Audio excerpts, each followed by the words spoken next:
जगदीशो जगत्पूज्यो महाबलपराक्रमः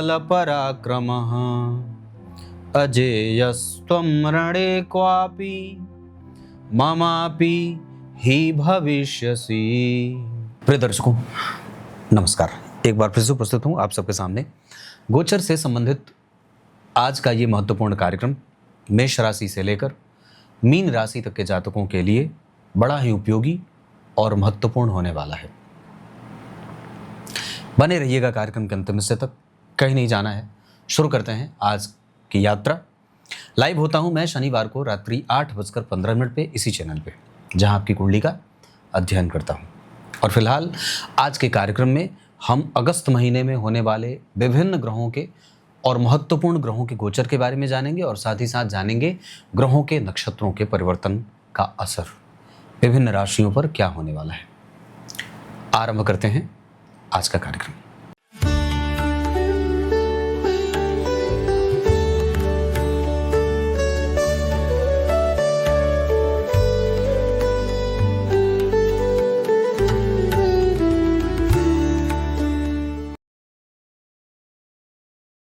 अब आइए यहां से शुरू करते हैं आज का मूल कार्यक्रम। सबसे पहले भगवान ये बात समझना है कि 2 अगस्त को मंगलदेव मिथुन राशि में गोचर कर चुके हैं। 5 अगस्त को बुधदेव कर्क राशि में गोचर कर चुके हैं, जहां वो 22 अगस्त तक कर्क राशि में रहेंगे। उसके बाद फिर वो सिंह राशि में गोचर करेंगे। 6 दिन बाद मतलब 17 अगस्त को सूर्य नारायण अपने सिंह राशि में गोचर करने वाले हैं, जिनके ऊपर मैंने कार्यक्रम बना दिया है। और कन्या राशि में शुक्रदेव 1 अगस्त को ही गोचर कर चुके हैं। ज्योतिष शास्त्र में जो छोटे ग्रह हैं, छोटे ग्रह मतलब जिनकी गति महीने से 1.5 महीने भर में हो जाती है, मतलब एक राशि को वो पार कर जाते हैं। जैसे मंगलदेव लगभग एक राशि में 1.5 महीने रहते हैं। बुधदेव को आप जरा विचार करिए, 5 से 22 अगस्त, इसमें अगर वक्री हुए तो उनकी गति थोड़ी धीमी पड़ गई, वैसे वो हो ही जाते हैं। उसके बाद सूर्यदेव 1 महीना रहते हैं, कभी 28, 29, 30 दिन इनकी गति बदलती है, तो वो एक राशि को पार करके दूसरी राशि में जाते हैं। और शुक्रदेव लगभग 1 महीना रहते हैं। पर इसके अतिरिक्त इस कार्यक्रम का उद्देश्य क्या था? उद्देश्य ये था कि इनका असर आपको कैसे प्रभावित करेगा, क्योंकि इसी के साथ कुछ अन्य ग्रहों का नक्षत्र परिवर्तन भी हुआ है। जैसे शुक्रदेव जो हैं वो हस्त नक्षत्र में प्रवेश कर रहे हैं 11 अगस्त को। आज 11 अगस्त है। इस वजह से मैंने ये कार्यक्रम बनाया, क्योंकि 11 अगस्त को शुक्र नारायण, शुक्रदेव जो हैं, जो दैत्यों के गुरु कहे जाते हैं, जिनके पास दैवीय विद्या भी है और आसुरी विद्या भी है, दोनों का आधिपत्य है। ये कर्म कांड भी कराते हैं और आसुरी विद्याओं के जनक भी कहे जाते हैं, उनका आधिपत्य भी उन्हें मिला है। तो शुक्रदेव का कन्या राशि में जाना हस्त नक्षत्र में। उसके बाद देवगुरु बृहस्पति 19 अगस्त को आश्लेषा नक्षत्र में गोचर करेंगे। अब जरा विचार करिए, मैंने उनको बनाया नहीं है, पर यही है, वो कर्क राशि में ही है। देवगुरु बृहस्पति का आश्लेषा नक्षत्र में जाना, जो बुध का नक्षत्र है, और बुध पहले ही कर्क राशि में विराजमान है। उसके बाद वक्री शनि का चरण परिवर्तन हो रहा है 20 अगस्त को। वो मीन राशि में ही वक्री होने का प्रभाव भी दे रहे हैं, पर हमारी चर्चा उस पे नहीं है, क्योंकि मैं शनिदेव को लेकर के भी एक कार्यक्रम पूर्व में बना चुका हूं। मूलतः मेरा ध्यान आपको इस तरफ खींचना था कि एक परिवर्तन और भी होने वाला है, जो शुक्रदेव का 25 अगस्त में चित्रा नक्षत्र में शुक्रदेव का परिवर्तन होने वाला है। तो शुक्रदेव इस महीने में 2 परिवर्तन करने वाले हैं। एक शुक्रदेव का परिवर्तन हस्त नक्षत्र में आज हो रहा है, और एक 14 दिन बाद अर्थात 25 अगस्त 2026 को वापस हस्त के बाद चित्रा नक्षत्र आता है, उसमें उनका परिवर्तन है। तो बात क्या बनी? तो शुक्रदेव भोग, ऐश्वर्य, संसाधन और कंसंट्रेशन को बेहतरीन दिशा देने वाले ग्रह होते हैं।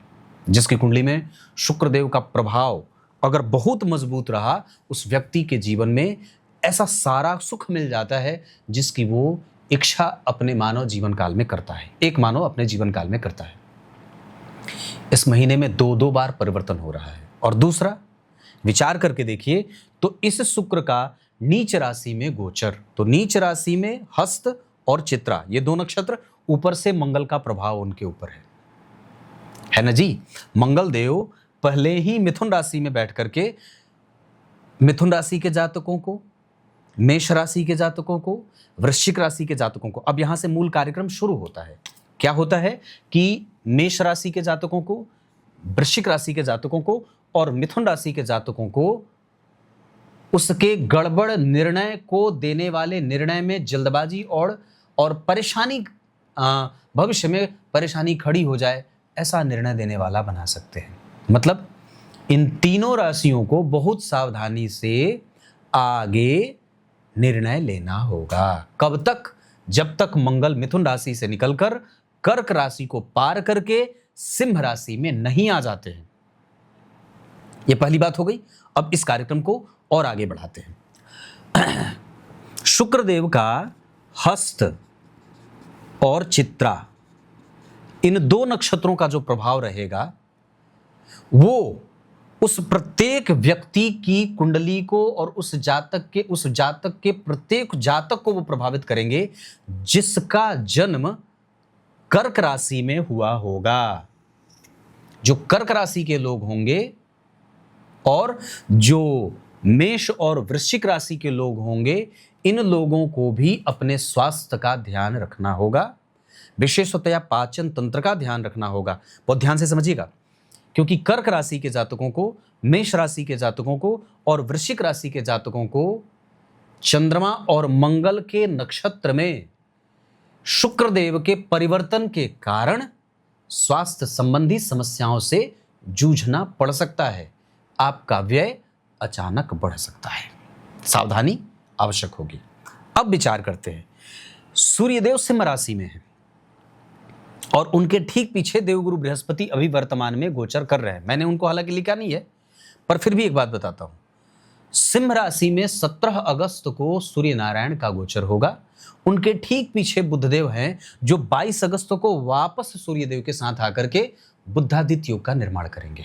और सिंह राशि के जातकों के जीवन में इतना लाभ होने वाला है, धनु राशि के जातकों के जीवन में इतना लाभ होने वाला है, कर्क राशि के जातकों के जीवन में इतना लाभ होने वाला है, मेष राशि के जातकों के जीवन में इतना लाभ होने वाला है, मिथुन राशि के जातकों के जीवन में इतना लाभ होने वाला है जिसकी आपने पहले कभी कल्पना ना की हो। यह लाभ कैसा होगा? आपका कारोबार, सोचने की क्षमता, दर्शन, दृष्टिकोण बदल जाए, व्यवहारिकता बदल जाए, बोलकर धन कमाते हैं, पार्टनरशिप में व्यापार करते हैं, इंपोर्ट एक्सपोर्ट का काम करते हैं, शेयर बाजार का काम करते हैं, पढ़ाते हैं, कंप्यूटर पे बैठकर काम करते हैं, बैंकिंग है, फाइनेंस है, शेयर बाजार है, डिप्लोमेसी है, प्रवक्ता है, चैनल पे काम करते हैं, मैनेजर हैं, इन सभी क्षेत्रों में यहाँ पे आपको लाभ मिलने वाला है ना। ये अलग तरीके का विषय। अब आगे बढ़ते हैं। बुधदेव का कर्क राशि में जाना, और ये 5 अगस्त से लेकर 22 अगस्त तक है, मतलब 17 दिन तक का जो टोटल प्रभाव है वो, चूंकि ये अगस्त महीने में है, मेरा ध्यान इस वजह से ही गया था क्योंकि अगस्त महीने में मैं एक फटाफट अगस्त वाला कार्यक्रम जिसका थंबनेल मैंने बनाया था वो आप जाकर के देख लीजिएगा। उसमें सभी राशियों के बारे में मैंने बड़ी गहराई से चर्चा की थी। पर अगस्त महीने में चूंकि बहुत सारे ग्रह बदल रहे थे, तो 5 अगस्त से लेकर 22 अगस्त तक कर्क राशि के जातकों के जीवन में कृतज्ञता बढ़ेगी, धर्म बढ़ेगा, आध्यात्म बढ़ेगा, चिंतन बढ़ेगा और उसके साथ तीर्थ यात्रा बढ़ेगी। इतना ही नहीं, मकर राशि के जातकों के जीवन में भी लाभ के नए अवसर प्राप्त होंगे। प्रमोशन हो, नौकरी हो, व्यापार हो, पार्टनरशिप हो, विवाह की बातें हो, प्रेम संबंधों में और भी ज्यादा गाढ़ापन आ जाए, मजबूती आ जाए। और करियर के लिहाज से तुला राशि, तुला लग्न के जातकों के लिए भी ये जो बुधदेव का गोचर हो रहा है 5 अगस्त से लेकर 22 अगस्त तक वाला, ये इतना ज्यादा बेहतरीन परिणाम देने वाला है। तो किसको परिणाम देने वाला है? मकर और तुला वालों को। मुझे पूरा विश्वास है ऐसा राशिफल तो कोई नहीं बनाता होगा, जैसा मैं बना रहा हूं और जैसा मैं बता रहा हूं, क्योंकि मेरे यहाँ ये जो राशिफल है वो ऐसा मैं बनाता हूं। बाकी अलग अलग लोग अलग अलग तरीके से राशिफल बनाते होंगे, किसी को अच्छा बनता होगा, लगता होगा, पर ये थोड़ा अलग और अनूठा है। पर ये जो है 5 अगस्त से लेकर 22 अगस्त तक का राशिफल कर्क वालों के लिए और मकर वालों, तुला और मकर वालों के लिए बड़ा ही बेहतरीन साबित होने वाला है। मंगल के बारे में बात हो गई, बुध के बारे में हो गई, सूर्य के बारे में हो गई, शुक्र के बारे में हो गई। अब एक बात और भी है जिसको समझना होगा। अगर बहुत ध्यान से समझेंगे तो हमने मीन को त्यागा है और वृष को त्यागा है। ये 2 राशियां छूटी हैं। मीन वालों के लिए मैंने इसलिए छोड़ा है क्योंकि कर्क राशि में अभी वर्तमान में देवगुरु बृहस्पति अपने राशि की सुरक्षा कर रहे हैं और उस भाव से 4 घर आगे ही मिथुन राशि के मंगल गोचर कर रहे हैं।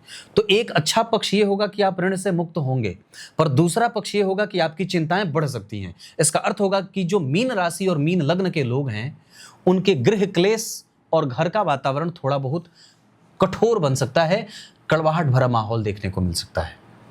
जबकि वृष राशि और वृष लग्न के जातकों के जीवन में मेहनत पर विश्वास करने का बल टिकाकर रहना होगा। मतलब आप मेहनत पे विश्वास करें, थोड़ा पॉजिटिव रहें, वाणी पे संयम बरतें और अपने कैलकुलेशन को और भी ज्यादा तगड़ा और मजबूत बना सकते हैं तो बना लीजिए। बाकी सभी राशियों पे हमारी चर्चा हो गई। ये 2 राशियां छूटी थी जिसको मैंने यहां से कवर कर लिया।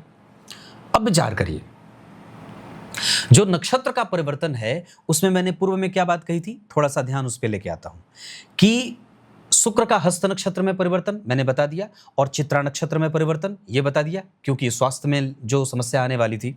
उसके बाद देवगुरु बृहस्पति का आश्लेषा में जो परिवर्तन होने वाला है उसमें बुध भी तो है। इस वजह से ही कृतज्ञता कर्क वालों की बढ़ने वाली है। आपकी दूरदृष्टिता बढ़ेगी। किसी के ऊपर अभी तक आश्रित हो रहे होंगे तो अब आपका जो आश्रित होना है वो खत्म हो जाएगा। तो हो सकता है कि आपके निर्णय लेने की क्षमता बहुत ज्यादा मजबूत और बढ़ जाए।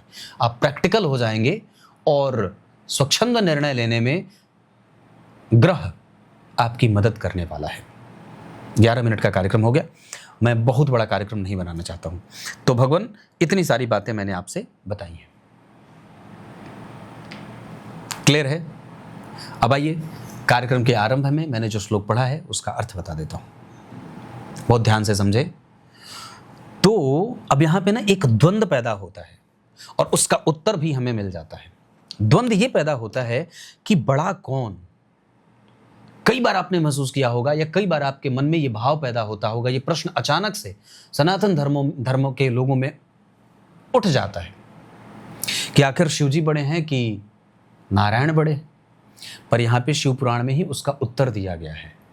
यहां ये कहते हैं, क्या लिखते हैं कि अजय यस्तम रणे क्वापि ममापि ही भविष्य।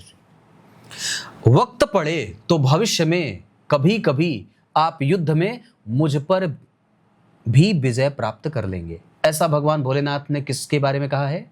भगवान नारायण के बारे में कहा है। और ऐसा हुआ भी है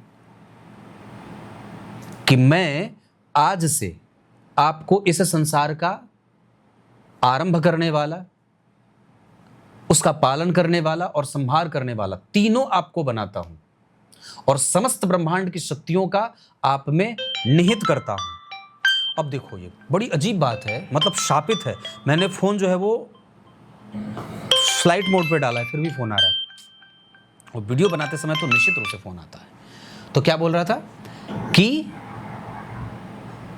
संसार की समस्त शक्तियों का मैं आप में निहित करता हूं, आपसे समस्त शक्तियां निकलेंगी और आप जब कभी मुझ में और आप में कभी युद्ध की स्थिति उत्पन्न हो तो आप ही मुझे जीतेंगे।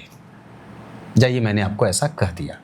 ऐसा लिखते हैं कि संपूर्ण लोगों के कर्ता, पालक और संहारक, अर्थ, धर्म और काम के दाता होंगे आप और अन्याय करने वालों को दंड देने वाले होंगे आप, अर्थात नारायण।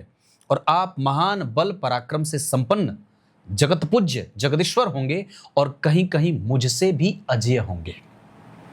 आप मुझे ही जीत जाएंगे। ऐसा भगवान भोलेनाथ ने नारायण के बारे में कहा है। तब तक के लिए बहुत बहुत नमस्कार।